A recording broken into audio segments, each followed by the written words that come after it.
الحمد لله الذي أنزل على عبده الكتاب ولم يجعل له عوجا أشهد أن لا إله إلا الله وحده لا شريك له وأشهد أن محمدا عبده ورسوله لا نبي ولا رسول بعده اللهم صل وسلم على سيدنا محمد وعلى آله وصحبه أجمعين أما بعد. Bapak Ibu-ibu jemaah subuh Masjid Al-Hidayah yang dirahmati Allah Subhanahu wa taala. Alhamdulillah kita bersyukur subuh hari ini kita kembali bisa laksanakan kajian kitab Minhajul Mu'min dengan tema adabud doa, adab berdoa. Adab-adab berdoa. Semoga Allah Subhanahu wa taala terus memberikan keberkahan pada kita, keberkahan ilmu, keberkahan waktu, rezeki dan seterusnya insyaallah. Salawat dan salam atas Rasulullah Muhammad sallallahu alaihi wasallam serta para sahabat, keluarganya dan kita semua umat yang selalu istiqomah terhadap Islam ila yaumil qiyamah. Pembahasan kita pada hari ini setiap Jumat subuh kita sudah sampai pada adabud doa. Kemarin kita sudah membahas adab membaca Al-Quran. Di antara ibadah yang kita lakukan sering, bahkan lebih sering dari ibadah yang lain itu adalah doa. Memang doa ini Bapak Ibu sekalian dirahmati Allah adalah fungsi kita sebagai manusia diciptakan oleh Allah. Makanya dalam surah Al-Fatihah itu hanya dua fungsi kita itu. Iyyaka na'budu wa iyyaka nasta'in. Hanya kepadamu kami menyembah ya Allah dan hanya kepadamu kami berdoa. Dua fungsi utama manusia sebagai hamba kepada Allah yaitu menyembah kepada Allah, beribadah kepada Allah dan berdoa, meminta, memohon kepada Allah. Gak boleh kita menyembah Allah tapi tidak memintanya, atau meminta kepada Allah tapi tidak menyembahnya. Gak boleh, harus dua-duanya. Baik. Dalam berdoa ini Rasulullah SAW bersabda, ad-doa mukhul ibadah. Doa itu otaknya ibadah. Tidak ada inti ibadah tanpa doa. Ya, ibadah itu akan hambar tanpa doa. Makanya semua ibadah yang Allah wajibkan kepada kita pasti ada doanya. Soal solat misalnya, ada nggak doa itu solat? Baik di dalam solat maupun di luar solat. Ya, baik di awal solat maupun di akhir solat, semua ada doanya. Bahkan as-solah itu maknanya ad-doa. Solat itu maknanya doa. Memang inti ibadah ini doa Bapak Ibu. Ya, jadi nggak boleh kita kosong dari doa atau beribadah. Bahkan para salafus soleh sebagaimana diajarkan oleh Rasulullah, tempat berdoa yang paling makbul itu dalam solat. Ya. Tempat doa yang paling makbul itu justru di dalam solat ketika kita beribadah. Nah, doa ini juga banyak, ada tempat-tempat yang makbul berdoa, ada yang waktu-waktu yang makbul berdoa.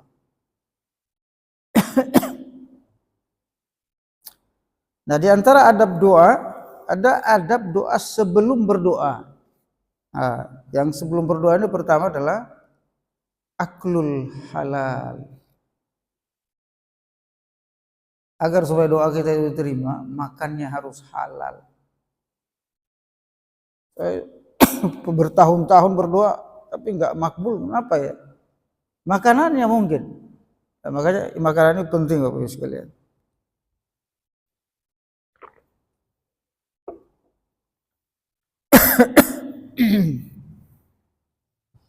Aklul halal. Kenapa? Kata Rasulullah SAW,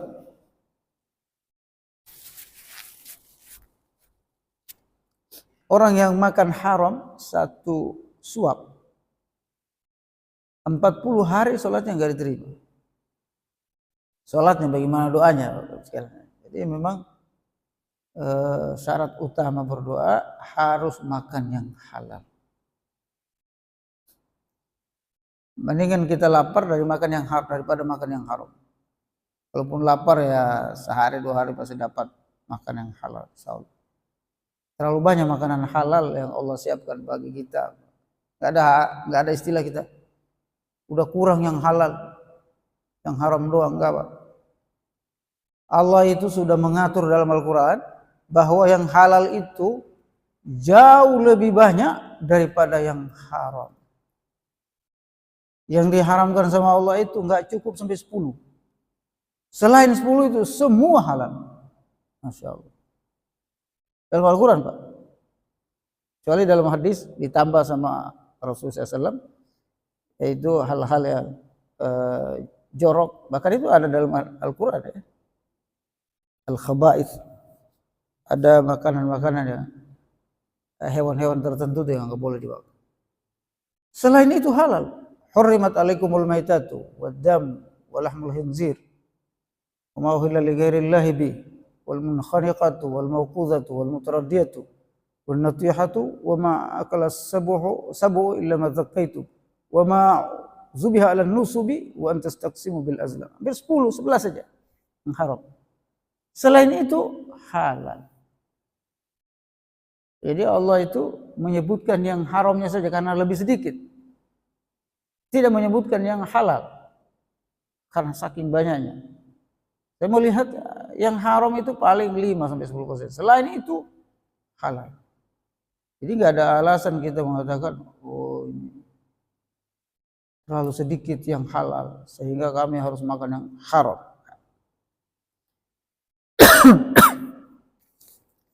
Yang kedua Bapak sekalian, syarat berdoa, adab berdoa sebelum berdoa itu al-amru bil ma'rufi wan nahyu 'anil munkar. Mencegah kemungkaran diri kita dan menyuruh yang ma'ruf. Selalu yang kita lakukan hal yang baik.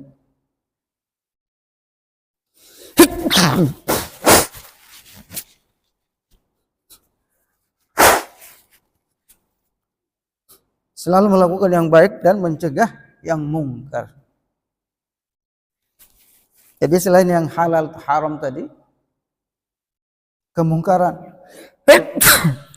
maaf.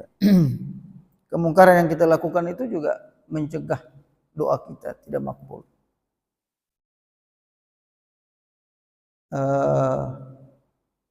Anak kita lakukan hal yang haram, kita tidak cegah. Lingkungan kita yang melakukan haram, itu juga mencegah doa. Ada sebuah hadis Rasulullah SAW bersabda,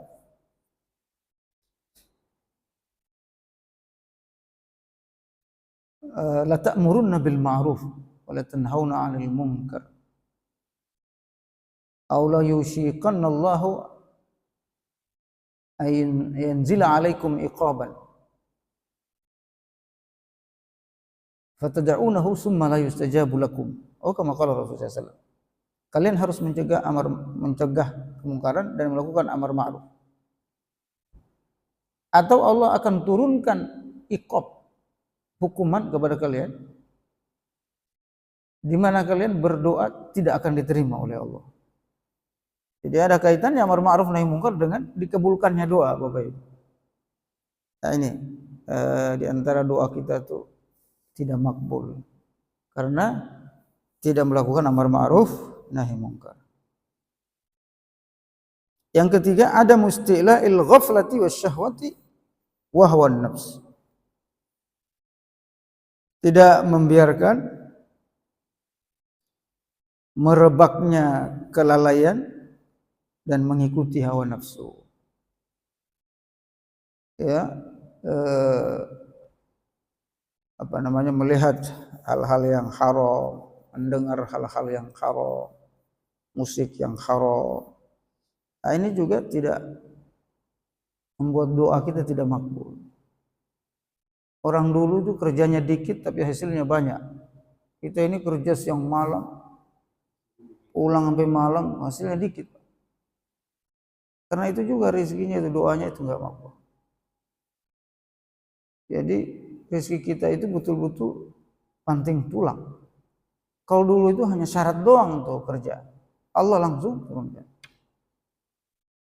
Banyak begitu, negara zaman dulu itu begitu, kerjanya dikit. Kalau sekarang kan semua kita kerjain. Dari pagi subuh udah jalan, sehingga nggak sholat subuh kadang. Saking ngejar pekerjaan. Tapi hasilnya gitu-gitu aja. Nah, ini kenapa? Karena doa rezeki Allah kurangi gitu. Nah, yang keempat, tarkul dzunub, meninggalkan dosa-dosa yang biasa kita lakukan. Nah, ini adab berdoa sebelum kita berdoa. Pra doa. Jadi pra doa itu ada 4 adab ini. Kalau ini kita lakukan, insya Allah makbul doa. Yang kedua, adab ketika berdoa, saat berdoa. Yang pertama, istihbabul wudu qablahu. Kalau berdoa itu baiknya berwudu dalam kondisi suci. Makanya kita dalam sholat enak karena pasti berwudu ya Pak. Di masjid pasti berwudu kita masuk masjid. Istihbabul wudu. Disunnahkan berwudu sebelumnya. Ulama dulu terbiasa Bapak Ibu, puluhan tahun itu nggak pernah batal wudu, nggak pernah kosong dari wudu, batal wudu lagi, puluhan tahun. Jadi mereka itu wudu nggak harus sholat, waktu sholat, ke kantor wudu, Pak, ke toko wudu, ke sekolah wudu, ke kampus wudu, nggak pernah Pak. Jadi kalau dia mandi itu pasti wudu. Nah biasakan itu kalau mandi kita wudu, tutup dengan wudu itu mandi. Sehingga kita di mana saja wudu. Cuma kita ini kalau udah tua 50, 60 suka keluar angin ya. Mudah sekali gampang. Bisa puluhan kali wudu ya bagus ya. Tapi itu sunnah misalnya menjaga wudu itu. Ya. Bahkan tidur pun dalam keadaan berwudu.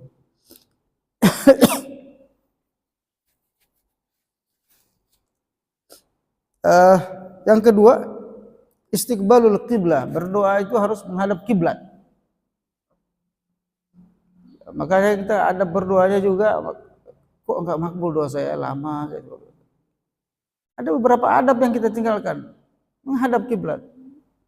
Karena doa tadi sebagaimana kita katakan dia adalah ibadah.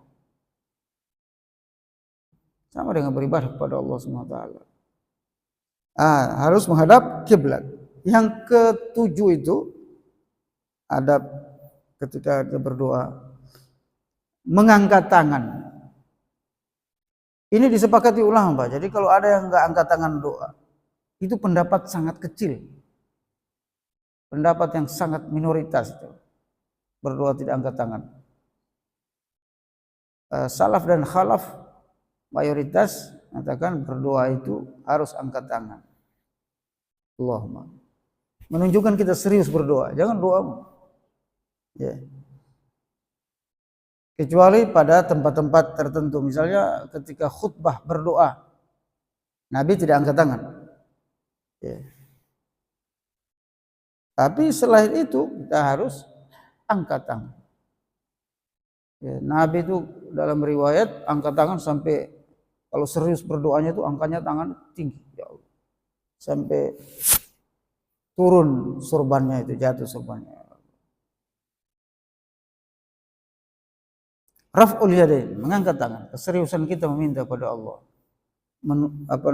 menghinakan diri pada Allah, ya Allah, minta.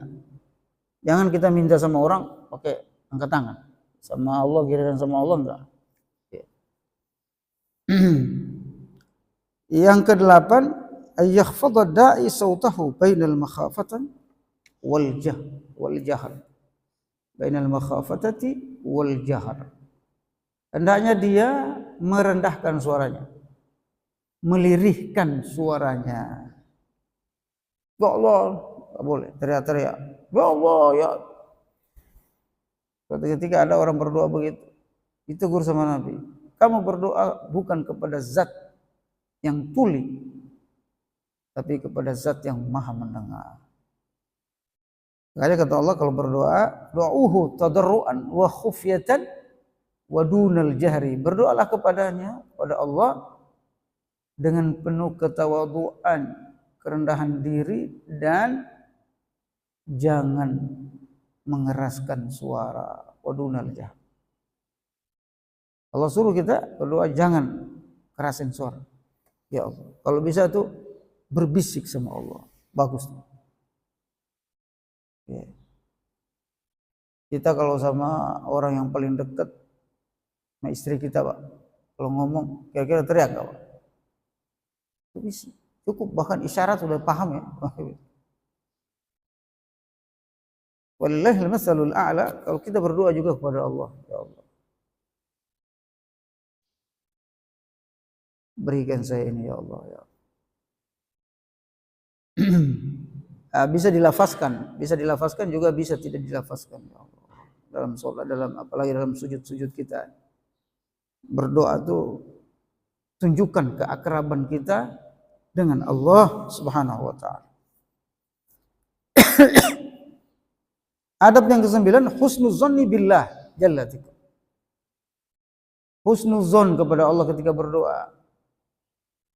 Husnuzon ini kita yakin diterima sama Allah doa. Jangan kita berdoa ini diterima apa kagak ya? Boleh. Ya, saya minta ini kayaknya kebesaran, saya minta. Kabulkan Bang.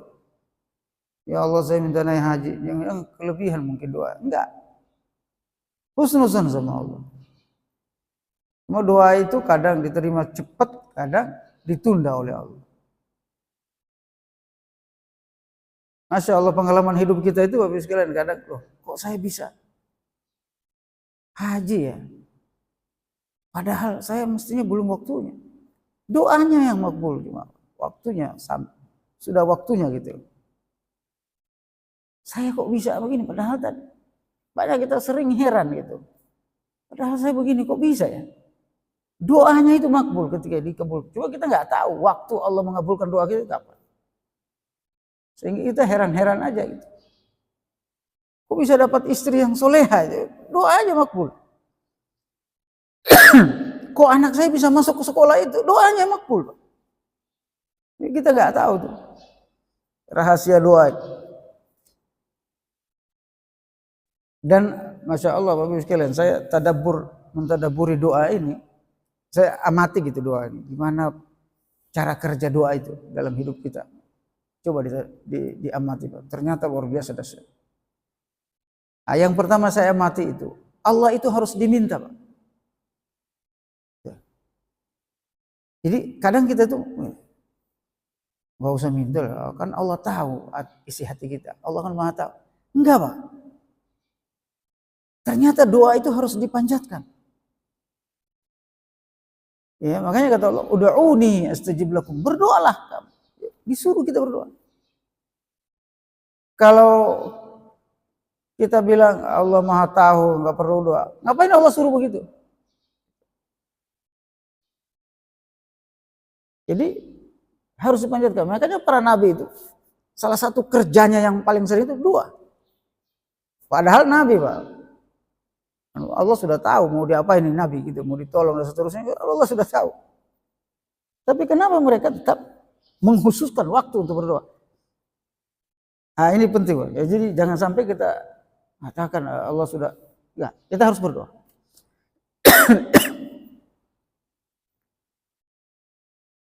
Ada orang pergi musafir, naik mobil sama keluarganya. Qadarullah Bapak Ibu sekalian, kecelakaan mobilnya, habis keluar, satu keluarga habis. Ini sering kita dengar. kok bisanya kecelakaan? Kenapa Allah tidak lindungi? Bisa jadi dia pergi ketika berangkat nggak berdoa ketika musafir. Ya, Bapak-Ibu sekalian, hati-hati. Jangan sampai kita tuh udah kejadian baru nyesal. Karena tidak meminta kepada Allah. Ini juga saya amati gitu, karena saya sering musafir, Bapak-Ibu sekalian. Ini dalam 2 minggu ini saya musafir 3. Ya, ke Jepang, kemudian ke Arab, lalu ke Bangka. Itu kan naik pesawat terus, Pak. Ada yang naik pesawatnya 7 jam, ada yang pesawatnya 9 jam. 9 jam di atas pesawat, belum turbulence.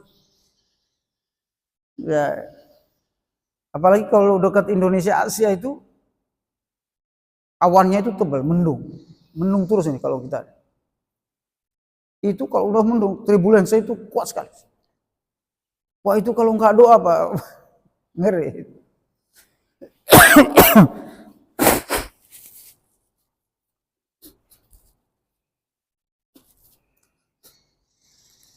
Nah, jadi kedekatan kita kepada Allah, kebergantungan kita kepada Allah itu penting, sekalian. Ini kalau Allah nggak selamatin, nggak selamat. Makanya salah satu doa musafir itu kan, Subhanalladzi sakhkhara lana hadza wa ma kunna lahu muqrinin. Maha suci Allah menaklukkan untuk kita. Menaklukkan itu apa bahasanya? Ini besi kok bisa terbang? Itu namanya ditaklukkan oleh Allah gitu. Ya. Ini besi kok bisa ngapung di atas? Itu namanya sakhar.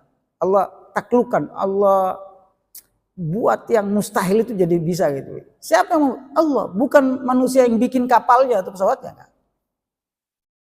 Bikin pesawat, kalau nggak ada udara Pak, nggak bisa terbang. Nggak ada angin nggak bisa terbang. Ya. Siapa itu? Allah SWT. Jadi kita ini selamat atau tidak tergantung Allah. Begitu tuh kalau berdoa itu. Nah itu namanya husnuzon sama Allah. Ya Allah, ini kalau saya nggak berdoa nggak akan terjadi, ya Allah. Ini akan Engkau kabulkan semua. Nah, harus kita amati kekuasaan Allah sehingga menguatkan iman kita kepada Allah Subhanahu wa taala. Jangan seperti, mohon maaf, orang kafir ya Bapak-Ibu sekalian, orang musyrik itu tidak memahami kekuasaan Allah dalam dirinya, dalam kehidupannya. Dia anggap ini berjalan begitu saja gitu. Alami, bahasa mereka itu alami saja gitu. Alami apaan gitu? Tidak ada yang alami, semuanya itu Allah atur. Hati-hati. Ini berjalan alami saja gitu ya. Semuanya sudah Allah atur Bapak Ibu sekalian. Ada ahli atom mengatakan ya, di sekitar kita ini, itu atom itu berterbangan. Tapi atom itu tidak, kalau dia bersentuhan Pak, bertabrakan, itu bisa meledak. Ini siapa yang ngatur itu sampai nggak berduran? Allah SWT. Ketika hujan juga begitu, Bapak sekalian. Saya sering sampaikan kepada jamaah itu. Coba kita renungi itu loh, resapi bagaimana Allah SWT menurunkan hujan itu. Kenapa hujan itu nggak turun kayak air terjun, Pak? Hujan itu kan dari awan, Bapak sekalian. Bisa jadi turun itu kayak air terjun begitu. Kira-kira kalau hujan itu bentuknya kayak air terjun, hidup enggak tanaman, Pak? Hancur semua di rumah. Tapi hujan itu Allah jatuhkan ke kita itu, modelnya itu sudah disaring, Pak. Kayak orang siram bunga itu kan ada lubang-lubangnya itu. Siapa yang bikin itu, Pak? Kok jadi kayak gitu? Siapa? Ada saringan apa di atas? Yang kayak itu tuh kalau kita renungi, Masya Allah. Jadi Allah nurunin Quran itu, nurunin hujan, detail kayak gitu. Ya, tersistem profesional itu. Di tempat, salah satu tempat, hujan itu turunnya kayak batu, Pak. Jadi ketika dia turun, beku. Nah, itu hujan batu es. Coba kalau kita hujan batu, gempar Bapak Ibu. Di tempat yang lain ada hujan itu turunnya Bapak Ibu sekalian. Itu kayak air terjun. Karena viral itu di videonya. Kayak air terjun begitu. Itu tanah berlubang semua. Nah, tapi kita ada nggak di Bekasi itu turunnya kayak air terjun? Nggak ada. Siapa yang ngatur itu? Allah SWT. Nah yang kayak gini Bapak sekalian kita, Masya Allah ya, kita harus renungi ini bahwa kita ini betul-betul dilindungi oleh Allah SWT. Pesawat yang kita naiki, Masya Allah sampai 9 jam. Bahkan kalau saya pernah ke Amerika itu 14 jam pesawat itu di atas. 14 jam. 1 hari lebih di atas udara. Ini saya kalau habis ini bahan bakarnya ya, kalau sayapnya ini kena awan tebal itu bisa patah, macam-macam kita punya ini. Tapi itu tidak terjadi. Allah selamatkan kita. Masya Allah. Nah, yang berikutnya Bapak sekalian, ayas'alullah ta'ala bi asma'ihil husna. Kalau berdoa itu harus menyebut nama Allah Asmaul Husna. Ya Rahman, Ya Rahim. Nah, disunahkan itu. Wa sifatihil ulya, ya Hayy ya Qayyum. Yang berikutnya as-sana' 'ala Allahi qabla du'a. Harus memuji Allah sebelum berdoa. Alhamdulillahirabbil alamin. Jangan langsung ya Allah langsung minta. Ya Allah minta duit. Ada yang kisah orang ketika umroh di Ka'bah. Ya Allah fulus. Ketawain sama orang tuh. Jadi ada mukaddimahnya tuh doa itu Bapak Ibu sekalian. As-sana' 'ala Allah Subhanahu wa taala wassalatu wassalamu 'ala Nabi sallallahu alaihi wasallam. Harus bersalawat kepada Rasulullah. Alhamdulillahirabbil alamin. Allahumma shalli wa sallim ala sayyidina Muhammad. Minimal itu. Nah, kalau pujiannya agak panjang, aku suka alhamdulillah. Hamdan yuwafi ni'amahu wa yukafi'u mazidah. Dan seterusnya. Yang ke-12 al-jazmu fihi wal yaqin 'ala Allah li'ijlal. Serius dan yakin kalau doa itu diterima. Al-ilhah fid du'a wal azmu fil mas'alah. Mengemis dalam berdoa. Jadi mengemis sama Allah. Al-ilhah itu membujuk Allah. Ya, merayu, ya Allah, kasih dong ya Allah. Kalau engkau tidak kasih, bagaimana hidup saya? Gitu, itu namanya merayu. Ya, ada doa biasa gitu, ya Allah berikan aku. Nah, kalau ilhah itu begitu. Ya Allah, kalau engkau tidak kabulkan, sama siapa lagi aku berdoa? Ada begitu. Nabi Muhammad itu begitu kalau berdoa. Wa illam taghfirli wa tarhamni lakunanna minal khasirin. Itu doa Nabi Adam kan. Kalau engkau tidak ampuni ya Allah, siapa lagi akan mengampuni dosa? Maka aku pasti merugi. Itu namanya ilhah. Kalau engkau enggak kabulkan ya Allah, mungkin hidup saya begini ya Allah. Nah, itu ilhah. Wal azmu fil mas'alah, punya tekad yang kuat berdoa itu. Doa bisolehal a'mal, berdoa dengan amal soleh. Ya Allah, saya sudah berbakti sama orang tua saya. Oleh karenanya kabulkan doa. Itu perlu doa, menyebut itu. Nah, jadi kalau doa kok saya jarang dikabulkan, coba rubah pola doanya. Doa bisolehal a'mal. Ya Allah, saya sayang sama istri, sama anak saya. Sebutkan. Ya Allah, saya sering sholat di Masjid Al-Hidayah. Kabulkan doa. Ada ceritanya itu Bapak sekalian ya. Yang masuk di gua itu, lalu ketutup guanya, jatuh batu gede, ketutup gua. Nggak bisa keluar. Ada 3 orang, 4 orang, 3 orang ceritanya. Itu Nabi yang ceritain, ceritanya benar. Nggak bisa keluar. Batu segede apa namanya? Berapa meter gitu gedenya, ketutup. Manusia gimana yang bisa mendorong? Mereka dorong bertiga nggak bisa. Bergerak pun nggak bisa. Udah mereka ini mati kita di sini.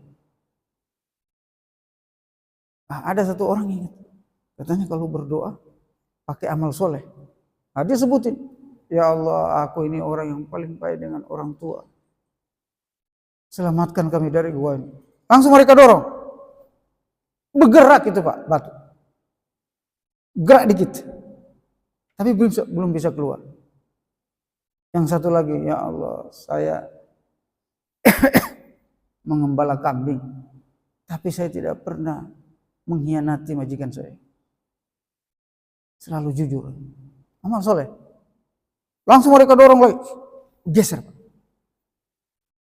Satu lagi sebut amal solehnya. Saya pernah begini ya Allah. Kalau engkau terima amal soleh, kabulkan doa kami. Mereka dorong sampai keluar, bisa keluar. Itu cerita fakta itu, bukan anekdot. Jadi bagaimana amal soleh itu bisa mengabulkan doa kita. Nah, sekali-sekali sebut. Jadi kalau otak kita kan Allah tahu kita beramal soleh, kok harus disebut? Makanya saya bilang tadi, doa itu harus diungkapkan. Harus disebutkan. Ya. Jadi harus berdoa.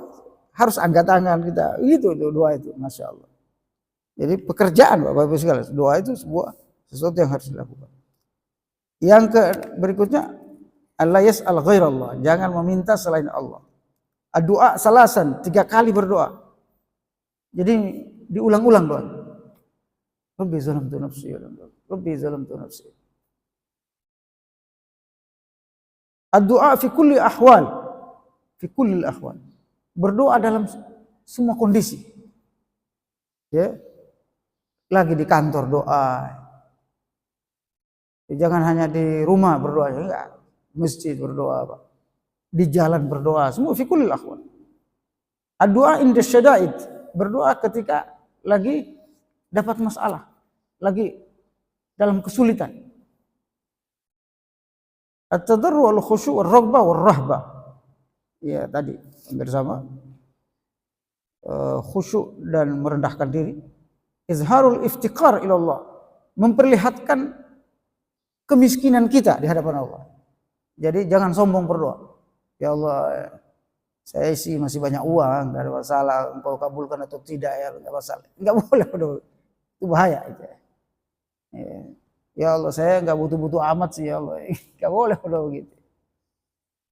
Cuma enggak enak aja gitu. Berdoa itu seakan-akan kita memang miskin, enggak punya apa-apa. Istihbabul buka, disunahkan menangis berdoa.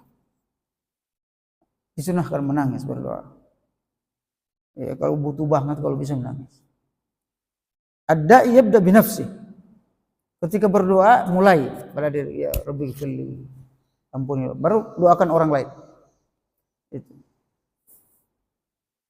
Husulut tabadzul fil libas wal hay'a bisya'ib wal ikbar.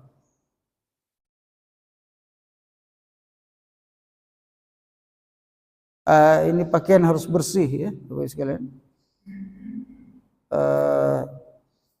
Kondisi kita berdoa juga rapi. Al-ilha 'ala Allah azza wa jalla bi tikrar zikri rububiyyati.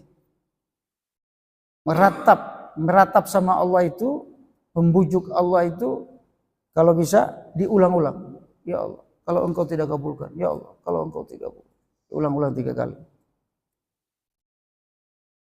Ad-du'a bi jawami'il kalim. Hendaknya berdoa itu doa yang kalimatnya padat, singkat. Jangan berdoa kepada Allah kayak orang bercerita.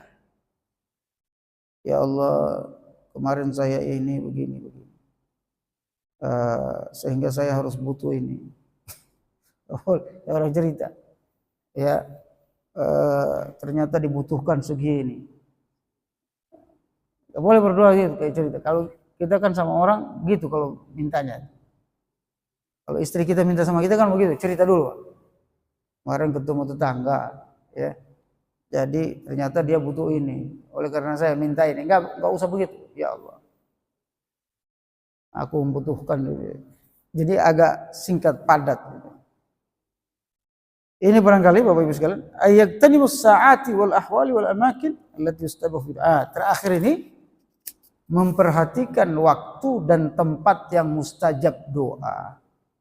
Waktu adalah antaranya adalah waktu ketika qiyamul lail. Antara azan dan iqamat itu Pak. Subuh, Jumat, hari Jumat. Itu waktu-waktu makbul. Ini 10 ini kan kita lagi 10 Zulhijjah ya. 1 sampai 10 Zulhijjah itu makbul doa. Walayalin ashrin 10 Zulhijjah. Itu makbul doa. Ini sudah tanggal berapa nih? Mulai Sabtu besok 10 Zulhijjah. Udah nggak boleh cukur rambut ya. Hari ini terakhir cukur rambut. Nah, kalau mau cukur rambut, potong kuku hari ini Pak. Pas hari Jumat. Ini tukang cukur full.